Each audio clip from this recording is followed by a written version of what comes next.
just to show you how I really feel. Haven't had a single day of duty, just to show you that my love is real. Hey guys, it's Luke here and welcome back to another video. Today we have another Golf R on the channel, but what makes this different is this is an estate, as you can fairly obviously see. I've only ever filmed with one Golf R estate before. That was a friend of mine's car, which unfortunately he has now sold. But this one, in this spec, with all the mods that have been done to it, I think this has got to be the ultimate sleeper. I mean, there's a bike rack on the roof, a Spire Remus exhaust, and it's also tuned as well. So I am really looking forward to experiencing this, and it looks awesome in the grey with all of the gloss black bits as well. But bike rack on a Golf R, win-win.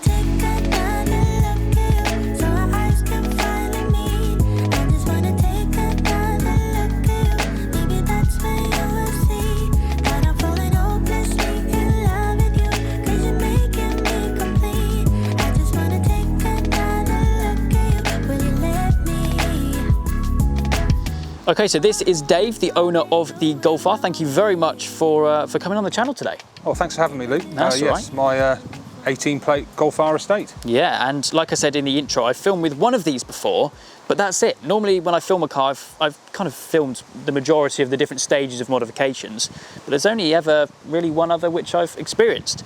It's not stock, no, so I think we'll run through that. In fact, I can hand it over to you actually, because seeing as you know the car best, for exactly what you've done to it really. Okay, so Indian grey estate with the black Pretorius pan roof and the dynamic chassis control, but we've got the Remus catback exhaust, which is quite a big bore exhaust by the look of it. It's huge actually. I prefer it to the oval tips. Just looks a bit bigger, doesn't it? Yeah, we're running on spacers front and back. And then we've got a Raceline air intake with turbo elbow and high flow pipe, and it's making around about 400 brake horsepower and 400 pound-foot. Brilliant. So it's well, it's definitely not stock, and it's making a little bit more power than stock as well, which is awesome. So you haven't had it for too long, I understand as well, right? No, about 6 months. Okay. 6 months. Yeah. Also, most of that has been lockdown, so it's still pretty new to you, right? Yeah, I've only done 3,000 miles at the moment, yeah, but hopefully things will settle down and we'll be able to do a bit more. That's it. Yeah. Now, seeing as I am titling this video that, well, the fact that I think that this is the ultimate sleeper, I certainly then need to explain the bike rack on the roof. Yeah, so I'm into cycling and it's pretty good for carrying all the stuff in the back, girlfriend and kids, and still being able to take the bike where we go. Four-wheel drive's helpful as well, because some of the places you want to go cycling, like the Lake District for example, you do need to have something that can take you up the country lanes. So yeah, it's pretty good all-rounder, and when I need the power, it's there. Yeah, well, that's exactly what I loved about mine, even though mine wasn't the estate, and I certainly didn't have a bike rack on it, but I just think that it looks awesome. I mean, I bet it looks awesome with the bike on the roof as well, right? Yeah, it's a bit different, not definitely. Your standard hot hatch. I mean, if you kind of go up to a set of lights and someone sees a bike on top of a car, they think, oh yeah, I'll have him. And don't actually look and see it's actually a Golf R. You would probably underestimate the car. I think it's a bit of a cute car in that respect. Yeah, exactly. And of course, this is the Mark 7.5, so we have all of the creature comforts. Open up, have a little look in here. We have, of course, the virtual cockpit. Nice seats actually. Now, on mine, I had the cloth seats, but these are the leather seats, which actually it's the Vienna leather. It's pretty nice spec actually. I was quite glad to get one with that. Looks pretty heavily loaded as well. I see a Sat-Nav Pro in the middle as well. Yeah, Sat-Nav Pro and the dynamic chassis control, which is an absolute godsend, because you can turn the noisy exhaust off when you don't need to right around town. And I bet it is very noisy as well. Going back to the exhaust quickly. I mean, from the back, look at that. I mean, those exhaust tips are huge, finished in chrome as well. I know some of the Remus exhausts have like the carbon shroud over the exhaust tips, but it really makes it stand out, finished in chrome. And of course, the fully circular exhaust rather than the oval ones, which came as standard. But yeah, another Golf R estate on the channel. Very, very excited to experience this, because I mean, the only other Golf R estate which I've filmed, even though it was tuned, it was quite a while ago, so I can't really remember it. And it was definitely a little bit more garish than this car. Jay, who's the previous owner of that, might be watching today. Shout out to him, awesome guy, but he's unfortunately now sold the car. So brilliant, that's a nice little walk around. Thank you for that.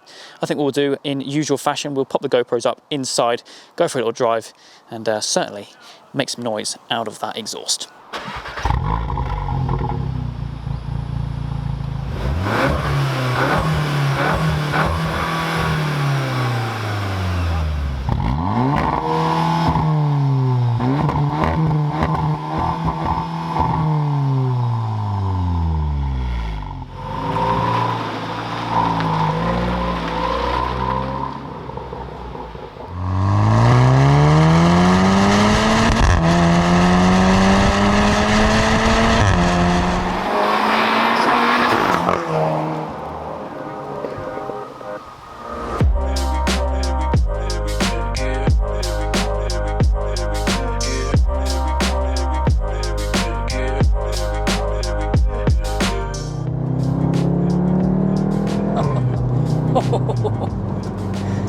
miss this.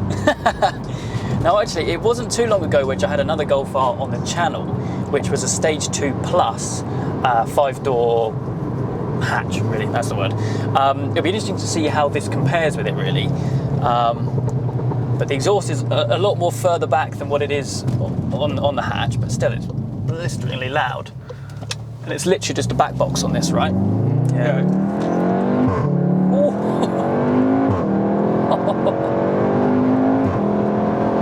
Yeah, it's such linear power, isn't it? Yeah, so actually you had it remapped to DMS, where obviously I had my M140i remapped. They do a good job, don't they? Fantastic, yeah, they were really, really good, and great customer service as well. I couldn't fault the setup, to be fair, I'm not going to lie, but so it's still pretty fresh for you, really, because you had the remap done a couple of weeks ago, I think. Yeah, about 2 weeks ago. 2 weeks, yeah. Have you noticed much of a difference? Huge. Yeah. In economy, it's exactly the same, still easy to drive, nice and comfortable, but in race mode, it really does press on. 30 miles an hour onwards is where you really feel it, I think. Yeah, kind of the mid-range power. Yeah, that extra torque really makes a difference. Yeah, exactly, yeah. That's the good thing about remapping is it can still be usable. I mean, this is, well, it's nothing crazy, it's still got stock turbos, hasn't got the intercooler or anything like that. It's just a remap, obviously with the exhaust as well. So it hasn't taken any of that drivability out of it, I suppose. No, it's not too extreme, and that's what I wanted. So yeah, it's exactly what I needed. Yeah, I love this pan roof as well. You can see the bike rack up there. That's great. I can check it's still there. That's a good point. Yeah, just think, oh yeah, it's still there. That's actually really handy.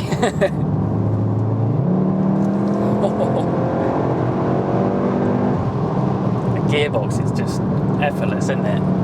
So quick. The remap has made a difference, I think, as well. Yeah, the gearbox mapped as well. Yeah, it's always important when you do an ECU as well.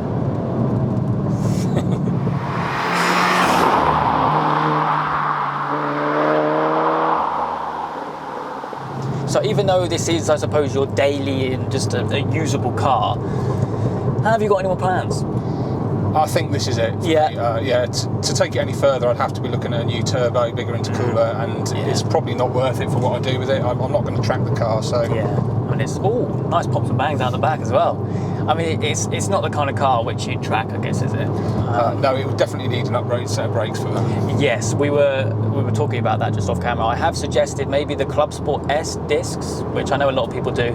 I think actually the Golf R, which I filmed with recently, had those brakes. I think it did actually. They just give it a bit more bite. Yeah, a bit of an update. It is a cool car though. The fact that they made it. I mean, not many people are making wagons anymore, and to have like a performance estate, it's just cool. I mean, I love the RS6. I love the E63S wagon. And I love the Golf R estate as well. It's just something cool about it, you know. It's like an everyman's car to a certain degree. Yeah, exactly. It just makes some lovely noises from back there, doesn't it? Nice little pops and bangs. And they're not too snappy as well, so it's not like unbearable. No.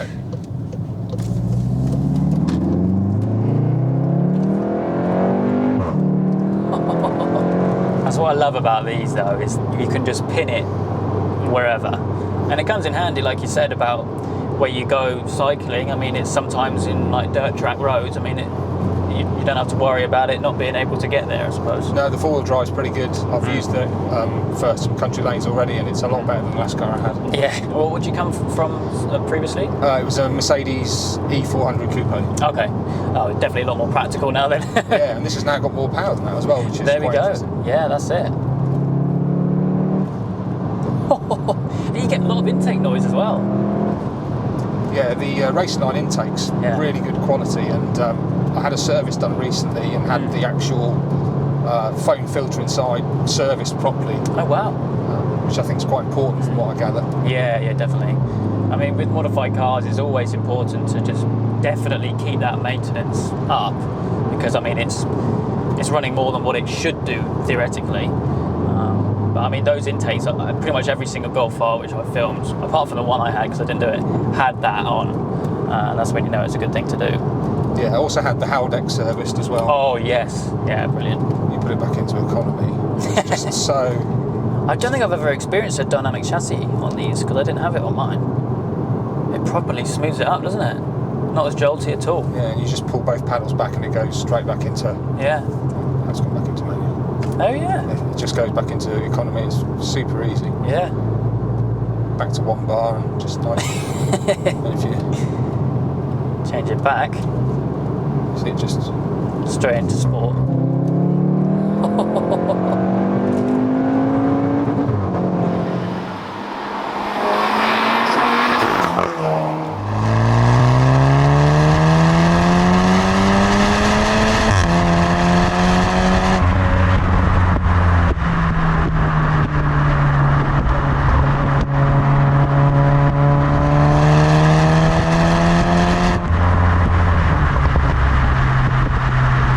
It's a great car. I mean, it's something which you buy, you know it's a good car anyway, but with the tweaks you've done to it, it just makes it a bit different, but still usable, which is obviously what you use it for. Is this a daily, right? Yeah, it's daily. It's super practical.